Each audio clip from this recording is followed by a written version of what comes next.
Hello friends, मैं हूं सुरेंद्र पाल और आज हम सीखेंगे ऑपरेटिंग सिस्टम, जो कि मोस्ट इम्पोर्टेंट पार्ट होता है कंप्यूटर का। मशीन इसके बिना काम नहीं कर सकती। तो चलिए स्टार्ट करते हैं। आज हम जो ऑपरेटिंग सिस्टम के बारे में क्या क्या समझने वाले हैं, तो ऑपरेटिंग सिस्टम क्या होता है और साथ ही हम सीखेंगे टाइप ऑफ ऑपरेटिंग सिस्टम, कितने टाइप के हमारे ऑपरेटिंग सिस्टम होते हैं, क्या कैसे काम करते हैं। और इसके बाद हम सीखेंगे main work of operating system, जो इनका मेन काम होता है हमारे ऑपरेटिंग सिस्टम का, तो वो क्या होता है। साथ ही हम सीखेंगे जो हमारे रोबोट होते हैं और हमारी मशीनें होती हैं, सीएनसी मशीनें, और ये मिसाइल्स वगैरह में कौन से ऑपरेटिंग सिस्टम यूज़ होते हैं। तो फ्रेंड्स स्टेप बाय स्टेप हम इसको सीखने वाले हैं। तो फ्रेंड्स स्टार्ट करते हैं। What is operating system? Operating system क्या होता है? तो ऑपरेटिंग सिस्टम जो एक सॉफ्टवेयर होता है जो कि हार्डवेयर के ऊपर इंस्टॉल होता है।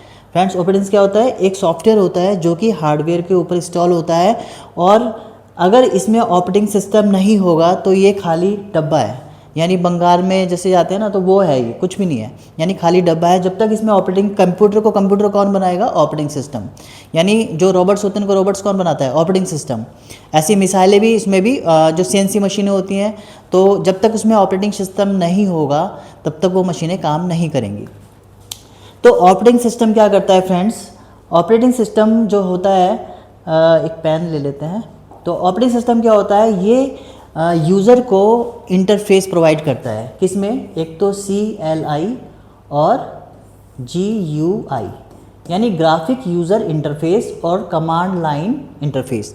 तो ये दो यूज़र मतलब कि ये जो है इंटरफेस प्रोवाइड करता है, जिसके थ्रू यूज़र उस मशीन को यूज़ कर सकता है। ठीक है, जो मशीन को यूज़ करता है किसके थ्रू?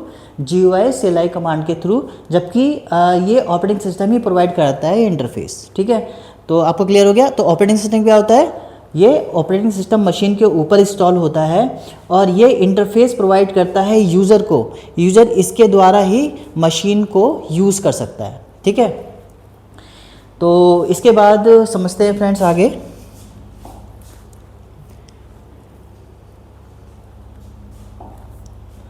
इसके बाद आता है टाइप्स ऑफ ऑपरेटिंग सिस्टम। तो कितने टाइप के ऑपरेटिंग सिस्टम होते हैं? फ्रेंड्स आपके सामने है एक विंडो जो कि माइक्रोसॉफ्ट का ऑपरेटिंग सिस्टम है। आप समझते हैं main work of operating system. Operating system का जो मेन वर्क होता है वो क्या होता है? देखिए, ऑपरेटिंग सिस्टम का जो मेन वर्क होता है वो होता है प्रोसेसर मैनेजमेंट। यानी जो माइक्रो प्रोसेसर होता है, जो कंप्यूटर का माइंड होता है, जो सारा काम करता है, तो उसका मैनेजमेंट करना। यानी जो प्रोसेस चल रहा है उसको कितनी देर के लिए प्रोसेसर को देना है, उस प्रोसेस को, जो काम चल रहा है, जो प्रोसेस चल रहा है, उस प्रोसेस को कितनी देर के लिए प्रोसेसर को देना है, तो वो काम किसका होता है? ऑपरेटिंग सिस्टम का होता है।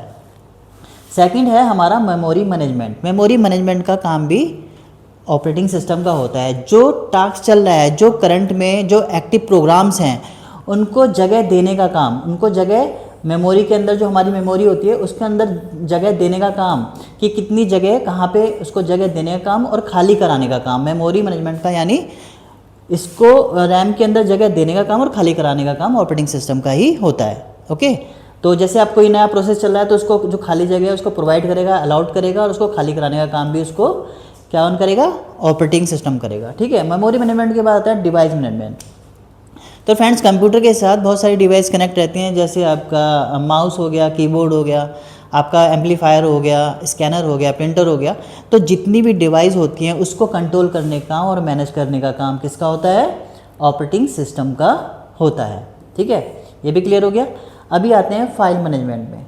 तो फ्रेंड्स फाइल मैनेजमेंट का काम होता है, क्या होता है? जैसे हम लोग फाइल सेव करते हैं और फाइल को सेव करना, उसको रीओपन करना, उसमें एडिट करके हम जो सेव करते हैं फाइल को रैम में पहुंचाना, टोटली फाइल मैनेजमेंट का काम किसका होता है? ऑपरेटिंग सिस्टम का ही होता है। इसके बाद ऑपरेटिंग सिस्टम क्या करता है? यूज़र इंटरफेस, यानी ये CLI और GUI इंटरफेस प्रोवाइड करता है यूज़र को, जिसके द्वारा यूज़र मशीन पे काम कर सकता है। यानी फ्रेंड्स अब बात करते हैं types of robot operating system. तो रोबोट ऑपरेटिंग सिस्टम के जो टाइप हैं वो ROS robot operating system, embedded operating system, और RTOS ऑपरेटिंग सिस्टम, यानी रियल टाइम ऑपरेटिंग सिस्टम। तो फ्रेंड्स ये रोबोट में यूज़ होते हैं। अब जो आम तौर पर जो यूज़ होता है वो ROS होता है, यानी रोबोट ऑपरेटिंग सिस्टम। ये जो हमारे रोबोटों में आम तौर पर यूज़ होता है। अब जो एम्बेडेड ऑपरेटिंग सिस्टम है फ्रेंड्स, ये जो माइक्रो कंट्रोलर आधारित ऑपरेटिंग सिस्टम होते हैं, तो वो जो है छोटे रोबोटों में यूज़ होता है, जो छोटे रोबोट होते हैं जो, और एम्बेडेड लिनक्स इसमें यूज़ होता है। फ्रेंड्स अब बात करते हैं RTOS, real time operating system की। तो इसमें क्या होता है, ये उन मशीनों के लिए काम करता है जिसमें टाइमिंग, CNC मशीन भी एक रोबोट है। अब इसमें क्या है, इसमें टाइमिंग की बहुत एक्यूरेसी होती है, टाइमिंग और स्पीड की। क्योंकि अगर टाइमिंग जैसे ही कुछ काम कर रहा है कि मशीन को कितनी देर तक काटना है, किस जॉब को कितनी देर तक काटना है, ड्रिलिंग मशीन की बात करें तो मशीन का कौन सा पार्ट कितना कहाँ मूव करना है, किस पार्ट को कितने टाइम में कहाँ उठा के रखना है, तो इसमें 2 कोड काम करते हैं। एक तो होता है G कोड और एक होता है M कोड। फ्रेंड्स अब G कोड की बात करते हैं तो G होता है जियोमेट्रिक्स कोड। अब जियोमेट्रिक्स कोड का इसका जो मेन काम होता है इस लैंग्वेज में, तो टूल को, जो इसका टूल होता है उस टूल को कहाँ और कैसे ले जाने का काम होता है G कोड का। तो CNC मशीन में ये दो ही काम करते हैं। दूसरा होता है M कोड। M कोड का काम होता है फ्रेंड्स कि किस स्पीड से ले जाना है, किस स्पीड से टूल को ले जाना है, कूलेंट कब ऑन ऑफ करना है, जो मशीन का कूलेंट होता है वो कब ऑन ऑफ करना है, किस पार्ट को कहाँ ले जाना है, किस स्पीड से ले जाना है। तो ये सारे जो वर्क होते हैं तो वो किसके होते हैं, G कोड M कोड के। मगर फ्रेंड्स रोबोट में ऐसा नहीं है, जो ह्यूमन रोबोट होता है इसमें पाइथन यूज़ होता है। तो इसमें पाइथन और C++ यूज़ होती है। फ्रेंड्स इसमें जो AI है उसको सुलभ बनाता है पाइथन और C++। ठीक है, तो AI क्या है, intelligent artificial intelligent. AI stand for artificial intelligent.